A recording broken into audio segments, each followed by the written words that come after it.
Hello बच्चों, देखो previous time तक हमने क्या कवर कर लिया था। हमने लाइन चार्ज को कवर कर लिया था। मतलब सिंपल एक लाइन चार्ज हम लेते हैं, उस पर कुछ मतलब पॉजिटिव या नेगेटिव कोई भी हम लोग चार्जेस मान सकते हैं, जिसकी चार्ज डेंसिटी लैम्डा हमने ले ली थी। उसकी वजह से एक्सेस पे निकालना, परपेंडिकुलर एक्सेस पे निकालना, वो हम सीख गए थे। आज हमारा जो टॉपिक है वो है एक रिंग की वजह से उसके एक्सेस पे। मतलब फील करो जरा इसको। मान लो एक रिंग है बेटा, और इस रिंग का रेडियस है आर। ठीक है, एक रिंग है, इस रिंग का रेडियस है आर। इसका सेंटर हुआ। सेंटर से ऐसे एक लाइन ज्वाइन करो, ठीक है, और ये डिस्टेंस ले लो x। इस x डिस्टेंस पे यहां पर एक पॉइंट है P।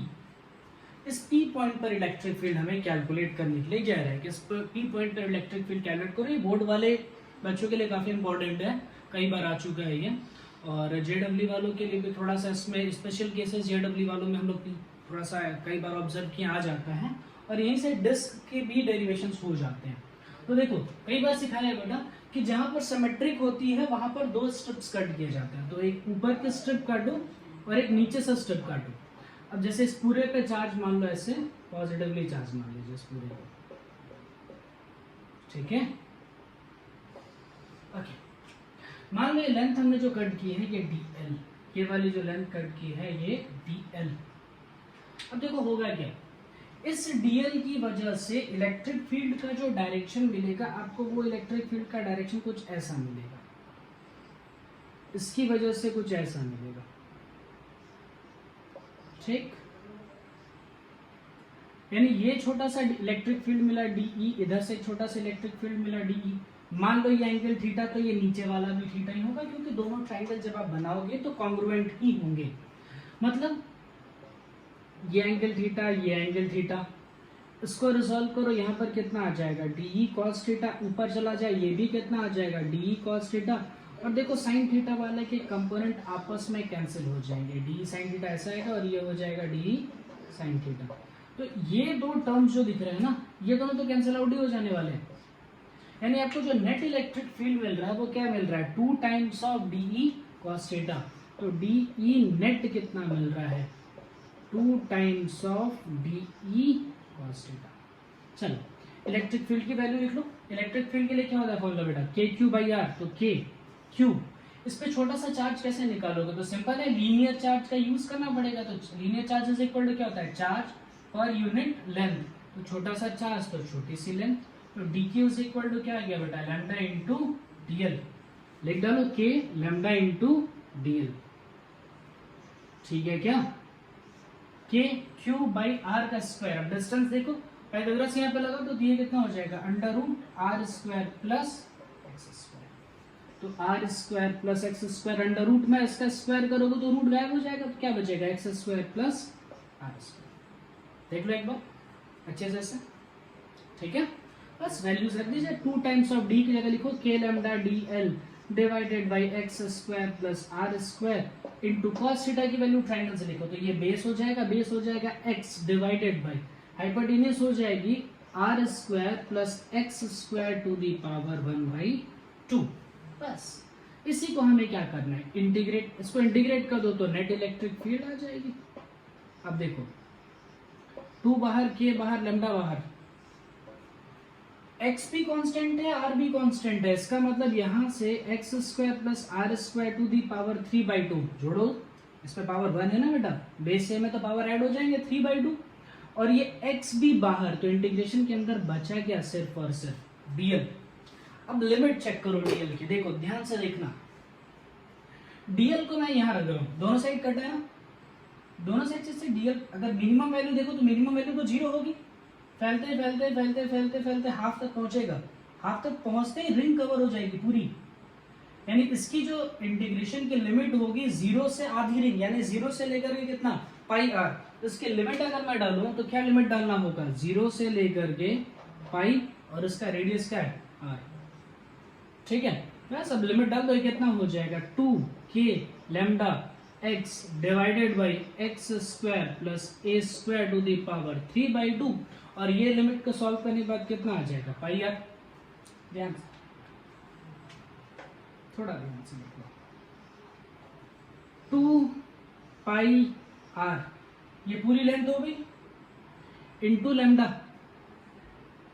अगर पूरी की पूरी लेंथ में लेमडा से मैं मल्टीप्लाई कर दूं, देखो पूरी की पूरी लेंथ में अगर लेमडा से मल्टीप्लाई करूं तो टोटल चार्ज आएगा। भाई यहाँ पे लेंथ कितना है 2 पाई आर ना, यानी मैं लिख सकता हूं Q इज इक्वल टू क्या हो जाएगा लेमडा इंटू 2 पाई आर। यहाँ डाल दो, ये पूरा टर्म क्या बन जाएगा बेटा 2 पाई आर इंटू लेमडा की जगह डाल रहा हूं Q, यहाँ पर x बचेगा divided by x square plus a square to the power 3/2।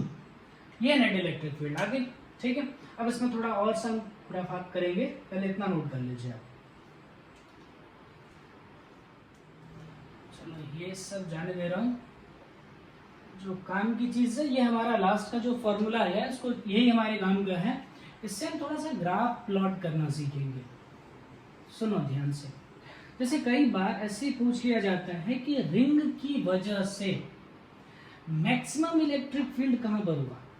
मतलब मैं आपसे ऐसे पूछूं, जैसे देखो मान लो ये रिंग थी, इस रिंग का रेडियस हमने क्या मान लिया था r, और इससे कितने डिस्टेंस मानी थी x। आपसे ऐसा पूछा जा सकता है बेटा find value of x so that electric field at that point is maximum। चलो ये वर्ड जहां दिखते हैं हमारे कान खड़े हो जाते हैं कि मैक्सिमम आ गया, यानी यहाँ पर डिफरेंशिएशन का एप्लीकेशन यूज होने वाला है, मैक्सिमम मिनिमम यूज होने वाला है। तो हमें क्या करना है, सिंपल डिफरेंशिएशन ही करना, डिफरेंशिएट करके वैल्यू को क्या पुट करनी है 0। तो यहाँ लेते हैं, चलिए आपका इलेक्ट्रिक फील्ड है बेटा, यानी D E divided by d x करना पड़ेगा इज इक्वल टू 0। ध्यान से सुनना क्या किया, इसमें मुझे डिफरेंशिएट किसको करना है, इलेक्ट्रिक फील्ड को करना है, लेकिन किसके साथ में, find the value of x, यानी आपका वेरिएबल क्या है एक्स, यानी इलेक्ट्रिक फील्ड को एक्स के रिस्पेक्ट में डिफरेंशिएट कीजिए और उसको उठा करके 0 रखिए, तो यहां से आपको मिलेगा कि मैक्सिमा या मिनिमा एक्स की कौन सी वैल्यू के लिए आएगा। तो चलो इसे डिफरेंशिएट करना सीखते हैं। ऑब्वियस है, बहुत सिंपल है, इसका डिफरेंशिएशन क्या हो जाएगा बेटा के क्यू, तो डिफरेंशिएशन से बाहर ही आ जाएंगे, तो क्या बचा d by d x of x divided by x square plus a square to the power 3/2 is equal to 0। ठीक है, अब देखो ये तो जान ही देता हूं, वैसे नीचे आ जाएगा के क्यू, वो तो कैंसिल ही हो जाएगा, उसका कोई इंपॉर्टेंस तो रहा नहीं। मतलब इसको ही डिफरेंशिएट करके देखना है कि x की कौन सी वैल्यू के लिए आपको डिफरेंशिएशन करके देखना है कि कौन सा x की वैल्यू के लिए इलेक्ट्रिक फील्ड आपको मैक्सिमम मिलेगी। चलो इसे कैसे करो, एक काम वैसे भी कर सकते हैं, बाय वाले चाहे तो ऐसे कर लें, x square plus a square to the power -3/2 कर लो और इसको क्या कर लो first function differentiation of second function से सॉल्व कर लो। ये तरीका है, या तो मैथमेटिक्स वाले p/q का फॉर्मूला भी लगा सकते हैं, वो भी चलेगा, कोई प्रॉब्लम नहीं है। चलो देख लो, first function differentiation of second function से करते हैं, तो फर्स्ट फंक्शन x को ऐसे ही छोड़ दो, डिफरेंशिएशन ऑफ सेकंड फंक्शन यानी पहले पावर उतार के पावर में से एक माइनस करना है, यानी कितना हो जाएगा बेटा x square plus a square to the power -3/2 -1, यानी कितना हो जाएगा -5/2। ये तो पावर का हुआ ना, अब अंदर का डिफरेंशिएशन करो तो एक्स स्क्वायर का डिफरेंशिएशन कितना हो जाएगा 2x। खासकर जेडब्ल्यू वाले ध्यान से देखें इन सब चीजों को। ये फर्स्ट फंक्शन हो, सेकंड फंक्शन हो गया। चलो अब क्या करना है, सेकंड फंक्शन को ऐसे ही छोड़ देना, फर्स्ट फंक्शन का डिफरेंशिएशन यानी x square plus a square to the power 3/2 को ऐसे ही छोड़ देना और x का डिफरेंशिएशन कितना हो जाएगा 1 इज इक्वल टू क्या होना चाहिए 0। तो एक काम करते हैं ना, ये -3/2 ही तो था बेटा, -3/2 था ना x के साथ में। एक काम करो, इस पूरे टर्म को इधर जाने दो, मतलब वो पॉजिटिव हो जाएगा और इक्वल यहाँ पर आ जाएगा। एक बार करके देखना, बहुत सिंपल काम है, इसको इस साइड भेजा। ठीक है, ओके। अब जरा ऐसा सॉल्व करते हैं।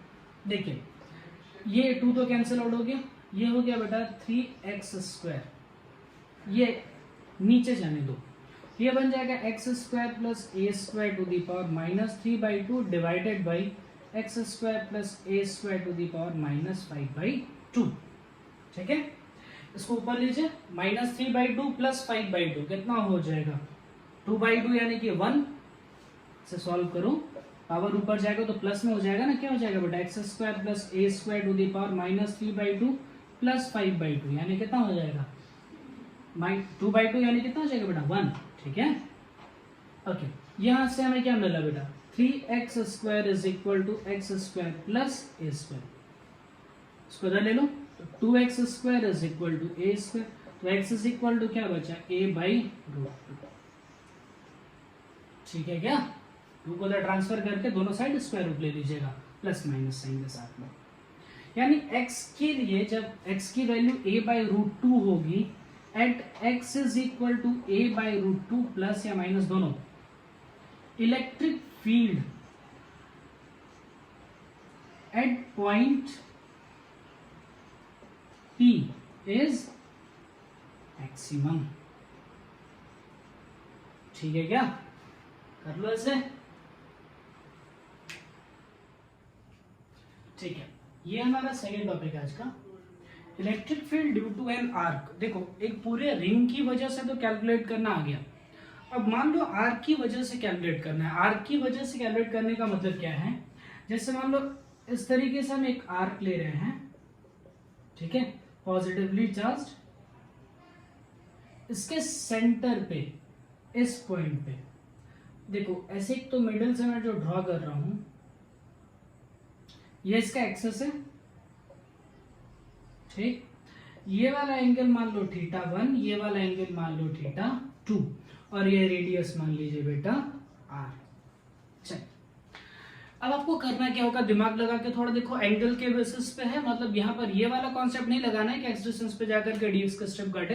यहाँ पर जो कॉन्सेप्ट लगेगा वो ऐसा लगेगा कि यहाँ पर क्या करना है, थीटा डिस्टेंस पे जाकर के d थीटा की एक स्टेप काटनी है, उसकी वजह से इलेक्ट्रिक फील्ड निकालनी है और उसी इलेक्ट्रिक फील्ड को फिर मुझे इंटीग्रेट करना है।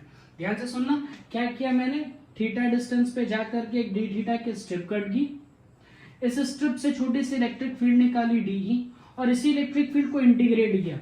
इंटीग्रेट कहां से कहां तक, ये -θ2 बेटा नीचे जा रहा है तो -θ2 और ऊपर है θ1 तो -θ2 से लेकर के θ1 तक।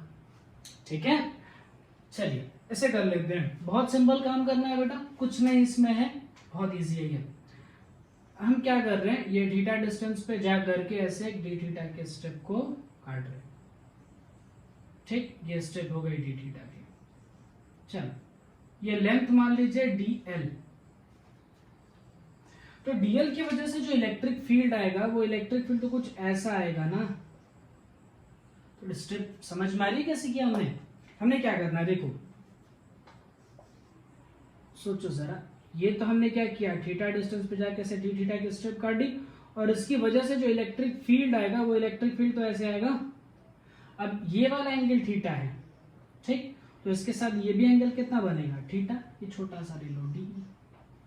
वैसे ही करो जैसे लाइन चार्ज के लिए क्या था, यहां पर क्या आ जाएगा बेटा डीई कॉस थीटा, यहां पर क्या आ जाएगा डीई साइन थीटा, ये क्या हो जाएगा इलेक्ट्रिक फील्ड एक्स एक्सिस का और ये क्या हो जाएगा इलेक्ट्रिक फील्ड वाई एक्सिस का। तो सबसे पहले क्या कैलकुलेट करना होगा, डीई, सबसे पहले डीई कैलकुलेट करो फिर वैल्यूज रख करके इंटीग्रेट कर लो। चलो डी रखते हैं, के क्यू छोटा सा charge d q divided by r का स्क्वायर यानी डिस्टेंस का स्क्वायर, तो अब ये से डिस्टेंस कितनी होगी आर, ठीक है, बहुत इजी। क्यू की जगह लिखो, यहां पर लैम्डा यूज करना होगा ना, लैम्डा इज इक्वल टू क्या हो जाए बेटा dq बाई dl, तो dq इज इक्वल टू क्या हो जाएगा लैम्डा इंटू dl, लेकिन ये dl तो वेरिएबल आपने डाला है, यहां पर किसके टर्म में लिखना पड़ेगा, थीटा के टर्म में ना, हमारा वेरिएबल कौन सा है थीटा, तो थीटा के टर्म में लिखो बेटा, यहां पर लिख लो ये d theta is equal to क्या होता है r theta is equal to r का अपॉन रेडियस, तो d theta is equal to r कितना हो गया dl डिवाइडेड बाई आर, तो dl इज इक्वल टू क्या बन गया आर इंटू डी थीटा, ये यहां डालो फिर dq वहां डालो, पहले लिख दो dq इज इक्वल टू क्या हो जाएगा लैम्डा dl, dl की जगह लिखो r इंटू डी थीटा और नीचे आ जाएगा r का स्क्वायर, ये निपट गया, क्या बचा k lambda r into D theta. ठीक है क्या, अब क्या करना होगा, देखो दो पार्ट्स कर दो, इलेक्ट्रिक फील्ड एक्स एक्सिस का लिखना है और इलेक्ट्रिक फील्ड वाई एक्सिस का लिखना है।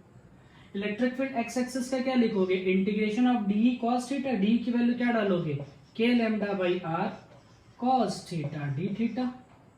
और इलेक्ट्रिक फील्ड वाई एक्सिस के लिए लिखोगे, क्या लिखोगे, k lambda by r sine theta d theta.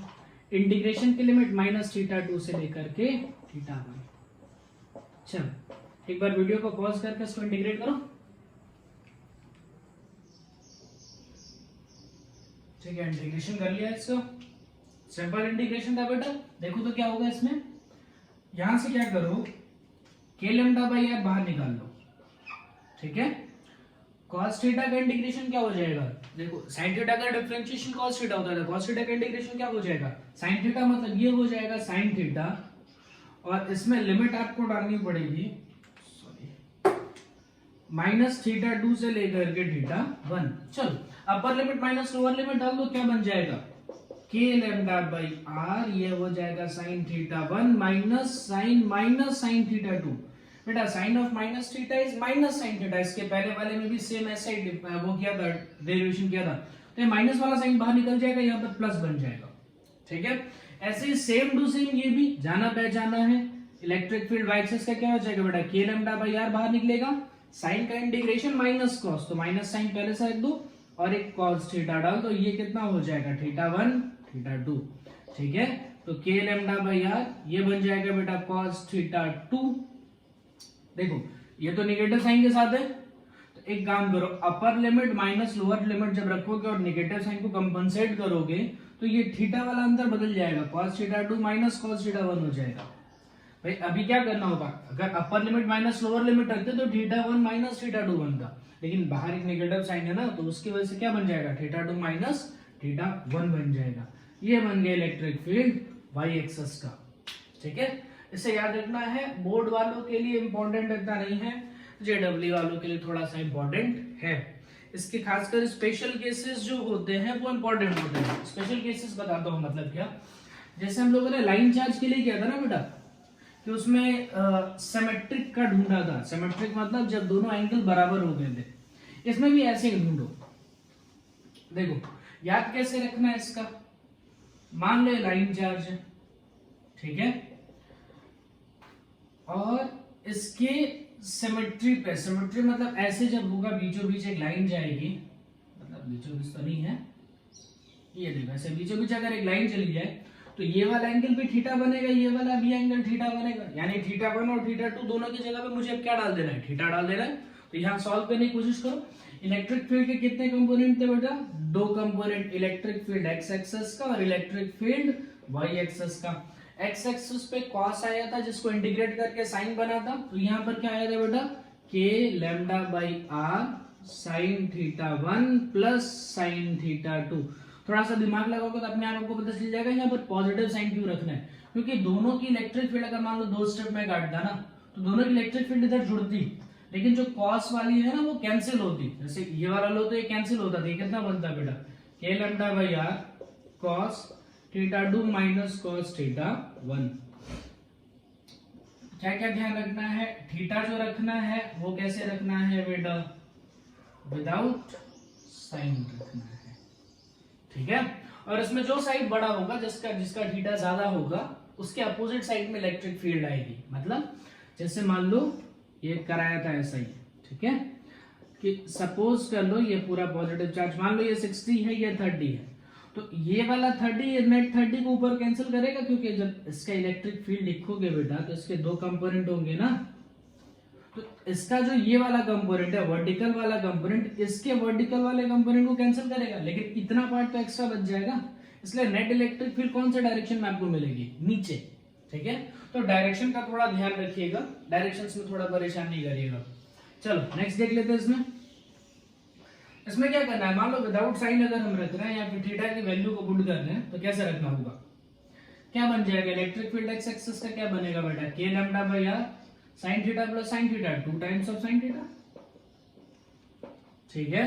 अच्छा, इलेक्ट्रिक फील्ड वाई एक्सिस की कितनी बनेगी, के लैम्डा बाई आर 0, यानी पूरा का पूरा टर्म 0 ही हो जाएगा ये। यानी अब जो इलेक्ट्रिक फील्ड एक्स एक्सिस की मिल रही है वो मिल रही है 2 k lambda by r into sine theta.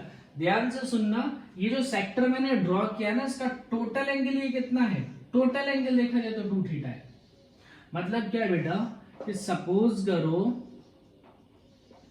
कि ये 60 डिग्री है पूरा, तो बाइसेक्टर पे कितना बन जाएगा, ये 30 और ये वाला भी 30, यानी थीटा की वैल्यू मुझे कितनी डालनी पड़ेगी, 30 डालनी पड़ेगी। ठीक है, कर लो इसे। देखो नेक्स्ट टॉपिक तुम्हारा है electric field due to a disc. एक डिस्क की वजह से इलेक्ट्रिक फील्ड अगर कैलकुलेट करना है तो वो डिस्क की वजह से इलेक्ट्रिक फील्ड कैसे कैलकुलेट होगा। देखो एक काम करो, पहले तो एक डिस्क बनाओ। मान लो इस डिस्क का जो रेडियस है वो कुछ है a, और सेंटर से x डिस्टेंस पे एक पॉइंट है P।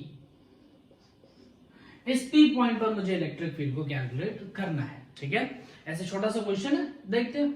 पहली बात, जो डिस्क होता है ना बेटा, डिस्क एक 2 डायमेंशनल ऑब्जेक्ट है, लेकिन इस पे जो चार्ज डिस्ट्रीब्यूटेड होगा वो लीनियर नहीं होगा, सरफेस होगा। भाई इस पे अगर हम चार्ज ऐसे फैला दें तो चार्ज किस तरीके से फैलेगा, ऐसे सरफेस पे फैलेगा ना।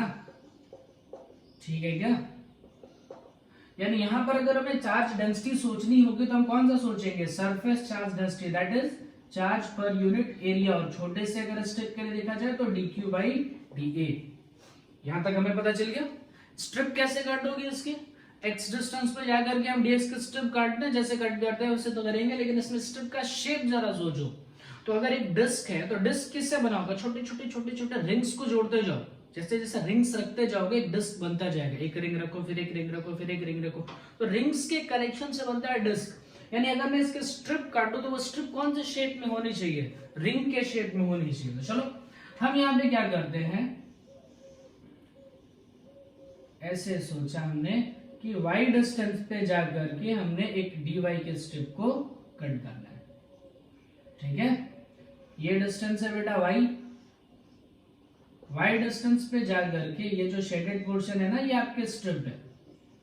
ठीक है क्या, ये स्ट्रिप हो गई, इसकी लेंथ, इसकी थिकनेस है dy। चल अब क्या करना है, आपका जो वेरिएबल है वो दिख रहा है साफ साफ, वेरिएबल है y।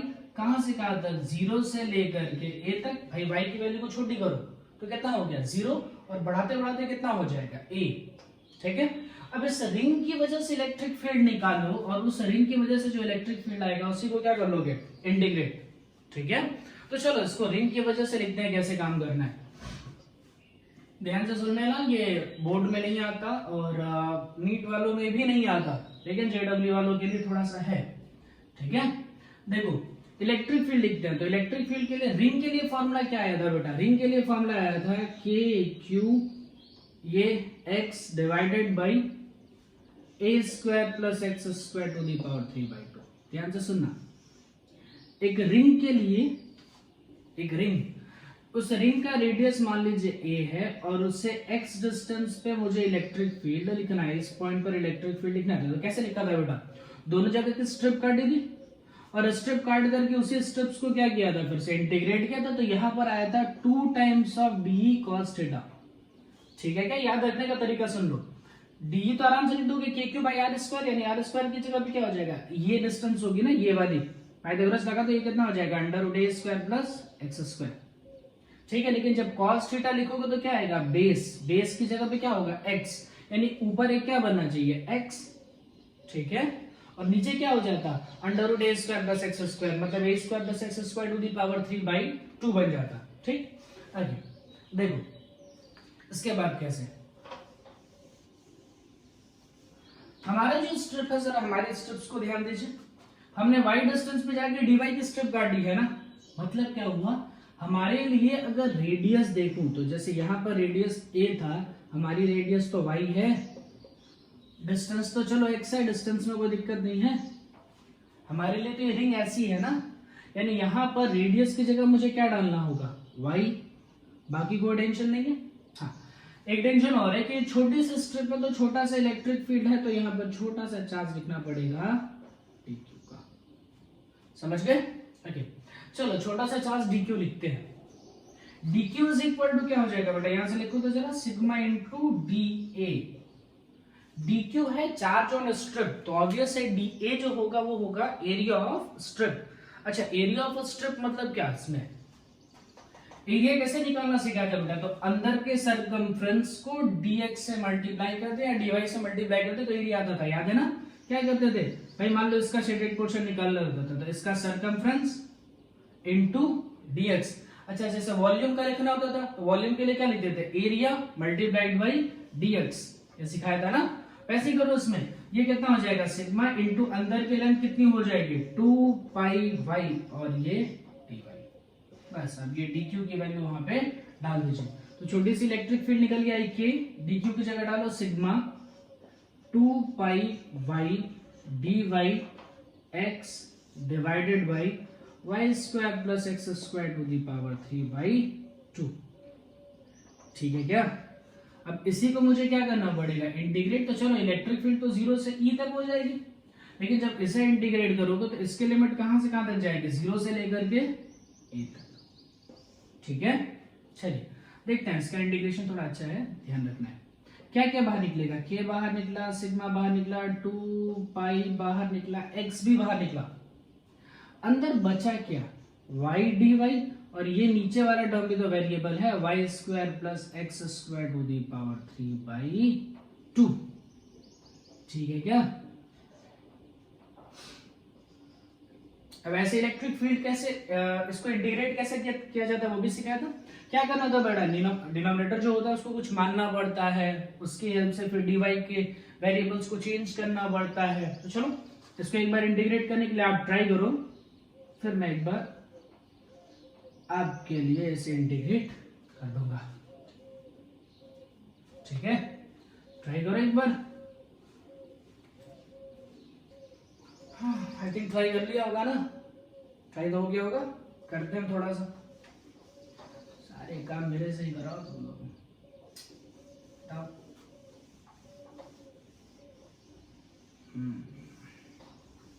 चलिए इलेक्ट्रिक फील्ड लिख लो, के सिग्मा 2 पाई x बाहर हो गया, 0 से लेकर के a तक का इंटीग्रेशन है, y dy divided by y square plus x square to the power 3। देखो बच्चों, कुछ भी करोगे जो पावर 3/2 है ना, ये आपको बहुत परेशान करेगा। तो एक काम करो, ये जो डिनोमिनेटर है ना, इसको कुछ ऐसा मान लो कि y square plus x square is equal to कुछ p स्क्वायर, ऐसा मान लो। y square plus a square is equal to p square, ऐसा कुछ मान लो। तो उसका एक फायदा होगा, जब p स्क्वायर लिखोगे ना तो वो क्या होगा, 2 से 2 कैंसिल हो जाएगा और p क्यूब बन जाएगा। फायदा समझ में आया? चलो नीचे वाला तो रिप्लेस हो गया, ऊपर पे क्या है dy, तो उसको रिप्लेस करने के इसको डिफरेंशिएट करना पड़ेगा।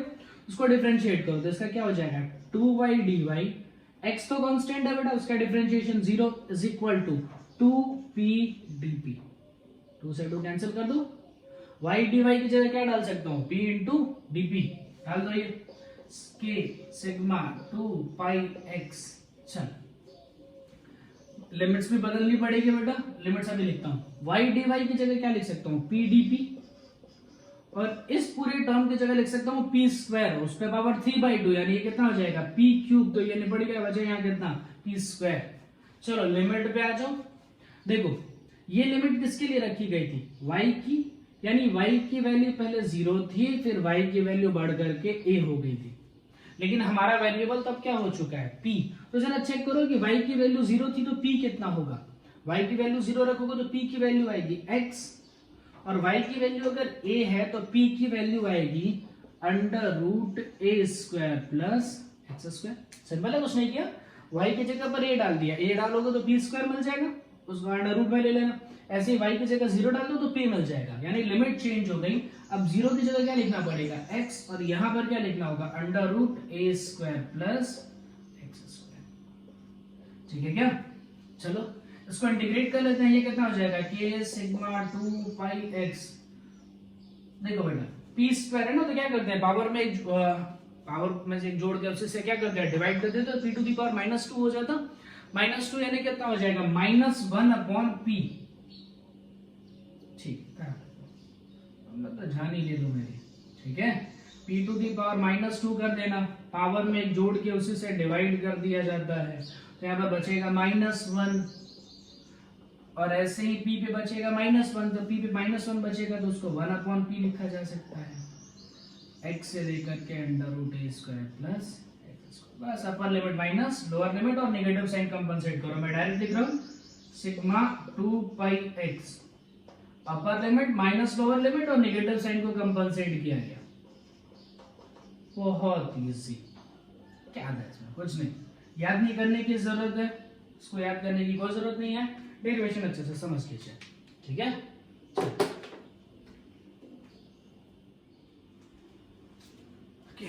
थोड़े से टॉपिक ग्रेविटेशन से मिलते जुलते हैं, वैसे ही सारे डेरिवेशन जैसे ग्रेविटेशन में किए थे बेटा, ऐसे डेरिवेशन यहाँ पर भी आ रहे हैं, उसको एक बार रिवाइज कर लीजिएगा, साथ साथ पढ़ते चलिएगा। और प्लीज अगर समझ में नहीं आ रहा है तो वीडियो को 2-3 बार रिपीट करके देखो, कम से कम यहीं पे याद कर लो, ठीक है। आपके पास टाइम भी है और आपके पास अभी डेटा भी होगा शायद, तो याद कर लो सब थोड़ा सा लिख करके, ठीक है, नहीं तो दिक्कत हो जाएगी। चलिए मैं आपको कुछ टाइप सॉल्व कराता हूँ, कुछ क्वेश्चंस कराता हूँ।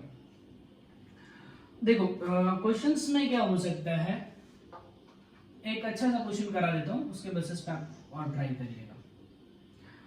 सपोज करो क्या है, एक लाइन चार्ज है बेटा, इनफाइनाइटली लॉन्ग चार्ज है, इनफाइनाइटली लॉन्ग एक लाइन चार्ज है, तो ऑब्वियस है उस पे कौन सी चार्ज डेंसिटी मुझे कंसीडर करनी पड़ेगी, लीनियर चार्ज डेंसिटी। मान लो मैंने कंसीडर किया λ1, ठीक है।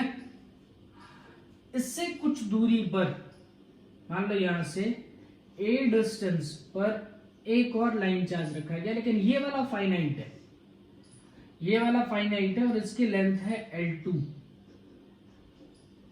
देखो इस पे भी पॉजिटिव चार्ज है, इस पे भी पॉजिटिव चार्ज है, ध्यान से सुनना।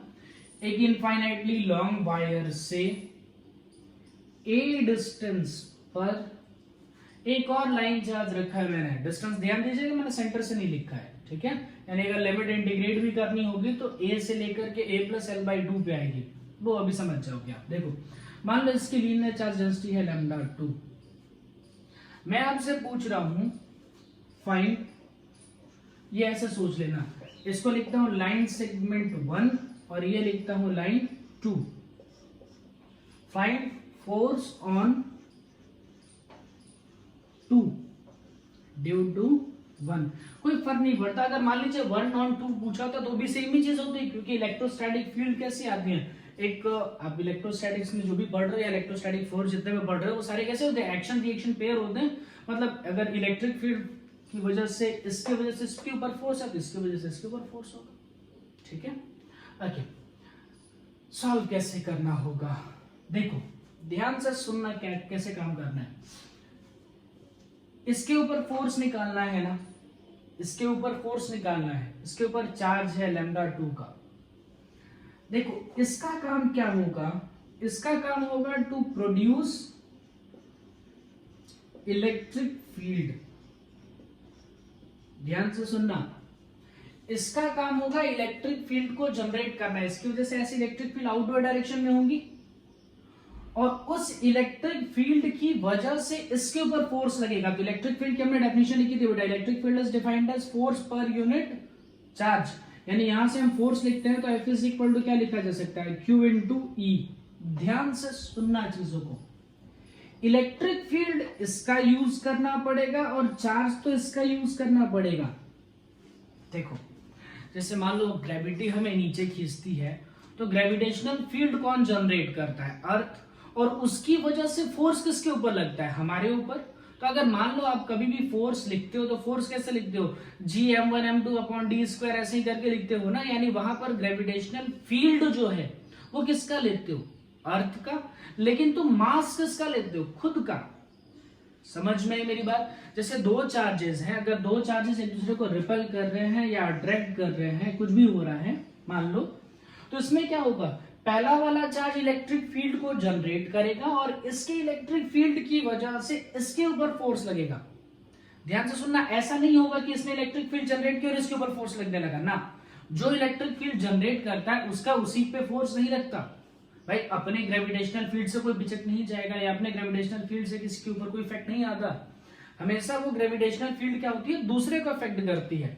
तो यहां पर भी ऐसे ही सोचना है, इलेक्ट्रिक फील्ड तो ये जनरेट करेगा और इसके इलेक्ट्रिक फील्ड से ये इफेक्ट होगा। यानी इलेक्ट्रिक फील्ड अगर लिखूंगा तो उसकी वजह से पहले इलेक्ट्रिक फील्ड लिखनी ये आनी चाहिए कि इनफाइनाइटली लॉन्ग चार्ज की वजह से इलेक्ट्रिक फील्ड कैसे लिखते हैं, तो कैसे कैसे कराएगा, सिमेट्रिक है, सिमेट्रिक है तो इसका y एक्सिस वाला कंपोनेंट कैंसिल हो जाएगा। याद करो आया था इसका 2 times of D E cos theta, जिसको इंटीग्रेट किया था तो sin theta 1 plus sin theta 2 बना था। यानी यहां पर इलेक्ट्रिक फील्ड बनी थी k lambda by r not sin theta 1 plus sin theta 2, यही बना था। और ये कौन सा एक्सिस का बना था, एक्स एक्सिस का y वाला सिमेट्रिक था, कैंसिल हो गया था बेटा, उसमें cos theta 1 minus sorry cos theta 2 minus cos theta 1 आता था। अब यहाँ पे क्या है बताया था, जब इनफाइनाइटली लॉन्ग है तो एकदम ऊपर देखो तो 90 डिग्री, नीचे पूरा देखो तो 90 डिग्री, यानी ये दोनों 90 होंगे, यानी दोनों 90 होंगे तो इन दोनों की वैल्यू हो जाएगी 1 1, ये बन जाएगा 2k लैम्डा बाई r। समझ में आ गया क्या, ये क्या बन गया इलेक्ट्रिक फील्ड कौन सा एक्सिस का, एक्स एक्सिस का, y का तो वैसे भी हमारा 0 ही रहेगा। ठीक है चल देखते हैं इनफाइनाइटली लॉन्ग चार्ज, लैम्डा की जगह क्या लिखना पड़ेगा, लैम्डा 1। अब ये जो फोर्स का फॉर्मूला है ऑब्वियस है बेटा, ये चीज जब हम डिफाइन करते हैं तो ये किसके लिए डिफाइंड होता है, पॉइंट चार्ज। अब यार ये पॉइंट चार्ज तो है नहीं, तो क्या करोगे, बहुत सिंपल, x डिस्टेंस पर जा करके एक छोटी सी dx की स्ट्रिप काटेंगे। ठीक है, फिर क्या करेंगे हम, निकालेंगे कैसे, स्टेप्स कैसे होंगे बेटा, फोर्स ऑन dx निकाल लो और उसी फोर्स को क्या कर दो, इंटीग्रेट कर दो, तो पूरे सेगमेंट पे आ जाएगा। ध्यान से सुनना, क्या करूं, फोर्स ऑन dx कैलकुलेट कर लूं और उसको क्या कर लूं, इनिशियल से लेके फाइनल तक इंटीग्रेट कर दूं तो पूरे पे आ जाएगा ना। अब देखो फोर्स ऑन dx कैसे निकलेगा, ध्यान से सुनना, छोटा सा फोर्स निकलेगा, देखो इलेक्ट्रिक फील्ड छोटी बड़ी नहीं हो सकती, ठीक है इसमें, क्योंकि ये तो प्रोड्यूस कर ही रहा है। चार्ज आपने छोटा सा काटा है ना, छोटा सा चार्ज काट दिया, चलो इसका छोटा सा चार्ज लिखना जरा बेटा, लैम्डा 2 इज इक्वल टू क्या होता है, चार्ज पर यूनिट लेंथ, तो dq बाई dl हो जाएगा, या dl या dx लिख दे तो dq की जगह क्या लिखा जा सकता है, lambda 2 into dx, lambda 2 into dx। और इलेक्ट्रिक फील्ड किसका, इसका लिखो तो sir, k sorry 2k lambda 1 divided by distance r not, distance कितनी है, x है क्या भाई, इस स्ट्रिप की सब भूल जाना है, ये स्ट्रिप सोचना है और ये लाइन सोचनी है, तो इस स्ट्रिप की डिस्टेंस कितनी है, x। ठीक है चलो इसी को इंटीग्रेट करना होगा, लिमिट हमारी कहां से कहां तक, तो बेटा देखो x की वैल्यू छोटी करो, छोटी करते करते a तक पहुंचोगे, बड़ी करते करते a प्लस L2 तक, तो x की वैल्यू कितनी हो जाएगी, लिमिट a से लेकर के a प्लस L2 तक, ले लो यहाँ पे डाल दो वैल्यूज, देखो लैम्डा 1 बाहर, लैम्डा 2 बाहर, 2 बाहर, k बाहर, अंदर बचा 1 by x D x, a से लेकर के a प्लस L2 तक।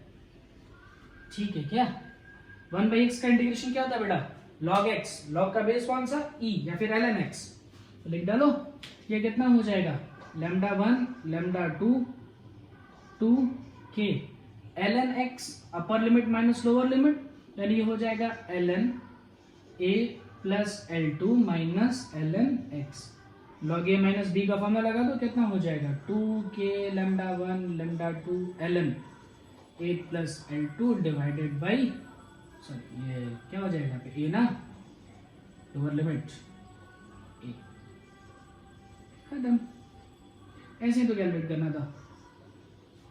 ठीक है, ये पूरा फोर्स आ गया।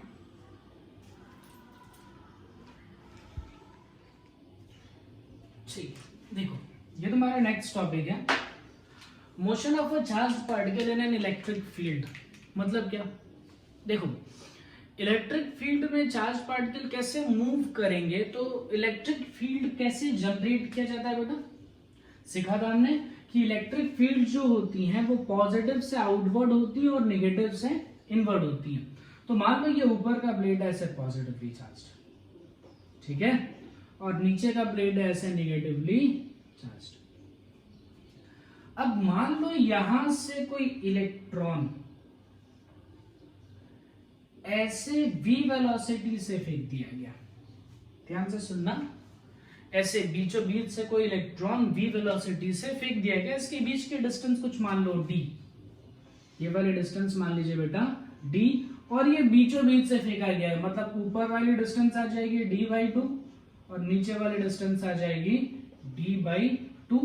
एक इलेक्ट्रॉन है जो v वेलोसिटी से ऐसे फेंक दिया गया। तो देखो क्या होगा, जैसे जैसे आगे जाएगा नेगेटिव से इसका रिपल्शन होगा और पॉजिटिव की तरफ टर्न होता जाएगा, यानी ये आगे भी चलता जाएगा और पॉजिटिव की तरफ टर्न भी होता जाएगा। कुछ ऐसा जाकर के ऐसे प्लेट्स हो सकता है टकरा जाए या बाहर निकल जाए, ऐसा कुछ होगा। ठीक है, अब इन चीजों की स्टडी कैसे करनी है, ये चीज आपको मिला कहां पर है, ये चीज हमने एक जगह और पढ़ी है। आपने सोचो ऐसा भी देखा होगा ना कि मान लीजिए मुझे देखना था कैथोड रेज या एनोड रेज पॉजिटिवली चार्ज है या नेगेटिवली चार्ज है, तो मैंने क्या किया था, उसके दोनों साइड पे से प्लेट्स लगा दिए थे। तो जिस साइड में कैथोड रेज मुड़ गई थी वहां से हमने उसके चार्ज और उसकी प्रॉपर्टीज को डिस्कस कर लिया था। ऐसे यहाँ पर भी है। अब देखो उसमें काम कैसे करना है, ध्यान से सुनना। पहले मुझे बताओ मोशन इन 1D है या मोशन इन 2 डायमेंशन है। देखो एक्स एक्सिस पे भी मोशन हो रहा है और कौन सा एक्सिस पे मोशन हो रहा है, वाई एक्सिस पे मोशन हो रहा है, यानी ये कौन सा मोशन हुआ, 2 डायमेंशनल मोशन हुआ। 2 डायमेंशनल मोशन यानी किसके कॉन्सेप्ट लगाने वाले हैं, प्रोजेक्टाइल के। क्या करने वाले हैं, एक्स एक्सिस और वाई एक्सिस का स्टडी अलग अलग करनी है, और बाद में अगर कुछ पूछा जाए तो उन दोनों के स्टडीज को हमें कनेक्ट कर देना है with the help of time. क्या बताया था कि एक्स एक्सिस पे अलग स्टडी करो, वाई एक्सिस पे अलग स्टडी करो। एक्स और वाई एक्सिस पे क्या चीज हमेशा सेम रहेगी, तो टाइम ही तो सेम रहेगा। उसमें क्या होगा, टाइम सेम रहेगा मतलब क्या, जैसे क्या करना होगा, मान लो एक्स एक्सिस की हम बात करते हैं, तो एक्स एक्सिस पे अगर 2 सेकंड चला तो ऑब्वियस है वाई एक्सिस पे भी कितना चला होगा, 2 सेकंड ही चला होगा, टाइम दोनों का सेम बैठेगा। तो ऐसे ही काम करना है। चलिए यहाँ पर देखते हैं, इसमें इनिशियल वेलोसिटी लिखो, इनिशियल वेलोसिटी एक्स एक्सिस की, तो वो तो v मिलेगा। इनिशियल वेलोसिटी वाई एक्सिस की जरा लिखना बेटा। देखो इनिशियली वाई के डायरेक्शन में कोई मूवमेंट नहीं थी, यानी वाई के डायरेक्शन में इनिशियल वेलोसिटी कितनी हो जाएगी, 0। ठीक है, चलो एक्सेलरेशन लिखता हूं एक्स एक्सिस पे। ध्यान से सुनना, इलेक्ट्रिक फील्ड का डायरेक्शन कैसे होगा बेटा, पॉजिटिव से निकल करके निगेटिव की तरफ, ये इलेक्ट्रिक फील्ड हुआ। फोर्स लिख दो जरा भाई, F इज इक्वल टू क्या लिखते हैं, Q इंटू E, यानी इस इलेक्ट्रॉन पे जो फोर्स लगेगा उस फोर्स की वैल्यू होगी Q इंटू E ऊपर के डायरेक्शन में, क्योंकि इसका चार्ज नेगेटिव होता है बेटा इलेक्ट्रॉन का। ठीक है, इसलिए इलेक्ट्रिक फील्ड अगर नीचे है तो फोर्स का डायरेक्शन पलट करके कैसे हो गया, ऊपर हो गया। जनरली क्या होता है, इलेक्ट्रिक फील्ड का डायरेक्शन और फोर्स का डायरेक्शन सेम होता है अगर चार्ज पॉजिटिव होता, लेकिन यहाँ पर क्या है, इलेक्ट्रिक फील्ड नीचे है लेकिन फोर्स कहाँ लग रहा है, फोर्स लग रहा है ऊपर। तो उसका सिर्फ रीजन क्या है कि इलेक्ट्रॉन पे चार्ज कैसा है, नेगेटिव। मान लो यहाँ पे एक पॉजिटिव चार्ज ले लेते, प्रोटॉन ले लेते, तो क्या होता है, पॉजिटिव चार्ज अगर लेते तो फोर्स का डायरेक्शन कहाँ आता, नीचे, वो नीचे घूमता ना। चलो इसके बारे में जरा सोच के देखते हैं क्या क्या काम करना है इसमें। फोर्स इज इक्वल टू लिख दिया Q इंटू E, और वो फोर्स कौन से डायरेक्शन में काम कर रहा है, वाई एक्सिस पे, यानी यहां से एक्सेलरेशन वाई एक्सिस का निकलेगा, एक्स एक्सिस का एक्सेलरेशन क्या आएगा, 0। वाई एक्सिस का जरा एक्सेलरेशन लिख दो बेटा, F इज इक्वल टू क्या डाल दो, एम ए, तो A इज इक्वल टू क्या हो जाएगा, क्यू ई बाई एम। ये एक्सेलरेशन आएगा क्या, कौन से एक्सिस का एक्सेलरेशन आएगा, वाई एक्सिस का, कितना बेटा, क्यू ई बाई एम। ठीक है, चल अब देखते हैं इसमें क्या काम करना है। मान लो मुझे कोई ये पूछ ले कि ये डिस्टेंस d/2 है, बताओ ये प्लेट पे कितने डिस्टेंस पे जाके टकराया होगा, ये x की वैल्यू निकाल लो। ठीक है, चल देखते हैं। डिस्टेंस कितना चला x एक्सिस पे, x एक्सिस पे डिस्टेंस कितना चला है, x, वो हमें कैलकुलेट कर। डिस्टेंस y एक्सिस पे कितना चला है, ये है ना y, तो y एक्सिस पे कितना डिस्टेंस चला है, d/2। दोनों के लिंक करने के लिए क्या रखना पड़ेगा मुझे, टाइम। अगर यहां का टाइम t है तो यहां पर भी टाइम क्या बैठेगा, t तो बैठेगा। ठीक है, यानी यहां से टाइम निकाल लो, यहां से टाइम निकाल लो, दोनों को इक्वेट कर लो। देखो एक्सेलरेशन 0, यानी यहां पर मुझे जो फॉर्मूला यूज करना होगा वो कौन सा बेटा, speed is equal to distance upon time, और ये एक्सेलरेशन कांस्टेंट, भाई एक्सेलरेशन जो है ये क्या है, कांस्टेंट है। तो यहां पर मुझे क्या यूज करना होगा, इक्वेशन ऑफ मोशन। तो एक बार क्या करता हूँ, इक्वेशन ऑफ मोशन से टाइम निकालता हूँ, एक बार speed is equal to distance upon time से टाइम निकालता हूँ, फिर दोनों को आपस में लिंक कर लेता हूँ। तो चलो जरा यहाँ से टाइम देखो, टाइम इज इक्वल टू क्या हो जाएगा बेटा, डिस्टेंस कितनी है x, स्पीड नीचे आ जाएगा, स्पीड कितनी थी v। ठीक है, चलो यहां से टाइम देखते हैं। डिस्टेंस दिया गया है, इनिशियल वेलोसिटी 0। अब ये फॉर्मूला लगा लो, s is equal to ut plus half t square. Initial velocity निपट जाएगा, पूरा खत्म। s की जगह पे d बाई 2, 1/2। एक्सेलरेशन की जगह पर q e by m into T का स्क्वायर। बस अब ये t की वैल्यू यहाँ पर सब्स्टिट्यूट कर दीजिए, आपका काम कंप्लीट। यहां से सब्स्टिट्यूशन करो, क्या मिलेगा बेटा, सब्स्टिट्यूट करके देखो, t की वैल्यू वहां डालो तो d इज इक्वल टू क्या मिला, q e by m t का स्क्वायर यानी x square into x square divided by v का स्क्वायर। यहां से आप x d जो मर्जी कैलकुलेट करना चाहे कर सकते हैं, कोई नहीं। इसका कॉन्सेप्ट सिर्फ इंपॉर्टेंट था आपका कि 2 डायमेंशनल मोशन है तो x एक्सिस और y एक्सिस की स्टडी अलग अलग होगी। x एक्सिस पे कोई एक्सेलरेशन नहीं तो speed is equal to distance upon time लगाना होगा, y एक्सिस पे कांस्टेंट एक्सेलरेशन है तो इक्वेशन ऑफ मोशन आएगा, फिर यहां से जो निकालना है हम निकाल सकते हैं। चलिए इसके स्क्रीनशॉट लीजिए, फिर एक क्वेश्चन करा दूं आपको। चलो इसका जो सेकंड पार्ट है वो जरा चेक करते हैं। क्वेश्चन ऐसे ही करते हैं, न्यूमेरिकल जानने के छोटा सा। क्या कह रहा हूं कि एक ऐसी 2 प्लेट लगा रखी है, ठीक है। ये दोनों प्लेट्स बहुत लंबी हैं, इनफाइनाइटली लॉन्ग है, और इन दोनों प्लेट्स के बीच का सेपरेशन कुछ दिया गया है 2 सेंटीमीटर, ठीक है। इलेक्ट्रिक फील्ड दिया गया है 10 टू दी पावर 3। अगर आप यूनिट्स लिखना चाहे तो यूनिट्स कैसे लिखेंगे, इलेक्ट्रिक फील्ड क्या होता है बेटा, फोर्स पर यूनिट चार्ज, तो न्यूटन पर कूलम भी आप लिख सकते हो, या फिर वोल्ट मीटर भी लिखा जाता है, वो वोल्ट वाला आपको आगे बताऊंगा कैसे पोटेंशियल से लिंक किया जाता है उसको। फिलहाल अभी आप न्यूटन पर कूलम समझ लीजिए। देखो क्या होगा, कह रहा है कि ये वेलोसिटी अगर मान लो बहुत ज्यादा होती है, जैसे सपोज करो आप कमरे में से बॉल से खेल रहे हो, तो क्या होता है, ऐसे बॉल आप बुझा लो, फेंको, तो अगर आपने स्लो फेंका है तो ऊपर छत को टच नहीं करेगा, ऐसे नीचे आ जाएगा। लेकिन आप बहुत जोर से फेंक दो तो क्या होगा, वो छत को हिट कर जाएगा। आपसे ये पूछ रहा है कि बताओ मैक्सिमम वेलोसिटी इलेक्ट्रॉन की कितनी हो सकती है till it does not touch the upper plate. इतनी मैक्सिमम उसकी वेलोसिटी क्या रखूं कि बस वो टच ना करे, अगर उससे जरा सा ऊपर बढ़ाओगे तो वो टच कर जाएगा। अब ये होगा कैसे बेटा, जस्ट टच वाली कंडीशन कैसे बन सकती है, तो ये ऐसे बन सकती है कि जब इसको तुमने v वेलोसिटी से फेंका तो ये जाए जाए जाए जाए, बस यहां पर पहुंचने से पहले वो वहां से वापस आ जाए, ऐसे। कौन सा मोशन दिख रहा है, ये प्रोजेक्टाइल ही दिख रहा है क्या, ठीक है। चलो इसका मतलब क्या है, इस पॉइंट पर देखो, तो इस पॉइंट पर सिर्फ कौन सी वेलोसिटी होगी इसके पास, x एक्सिस वाली वेलोसिटी होगी, y एक्सिस वाली वेलोसिटी कितनी हो जाएगी, 0। चलो स्टडी करते हैं x एक्सिस की वेलोसिटी और y एक्सिस की चीजों को अलग अलग स्टडी करते हैं। x एक्सिस की स्टडी अलग होगी, y एक्सिस की स्टडी अलग होगी। इनिशियल वेलोसिटी लिखो x एक्सिस पे, तो v को रिजॉल्व करो, कितना आ जाएगा, v cos 45, v cos 45। Initial velocity y axis की कितनी हो जाएगी, v sin 45, ठीक है। ऐसे ही देखो, अगर हम ऊपर यहाँ लिख रहे हैं x, ये y एक्सिस के लिए निकल लिया, अब y एक्सिस के लिए फाइनल वेलोसिटी सोचो, यहाँ पर ये देखो ये रिजॉल्व हो गया ना, ये इनिशियल वेलोसिटी y एक्सिस की, इनिशियल वेलोसिटी x एक्सिस की, इनिशियल यहाँ फाइनल वेलोसिटी y एक्सिस की कितनी होनी चाहिए, 0।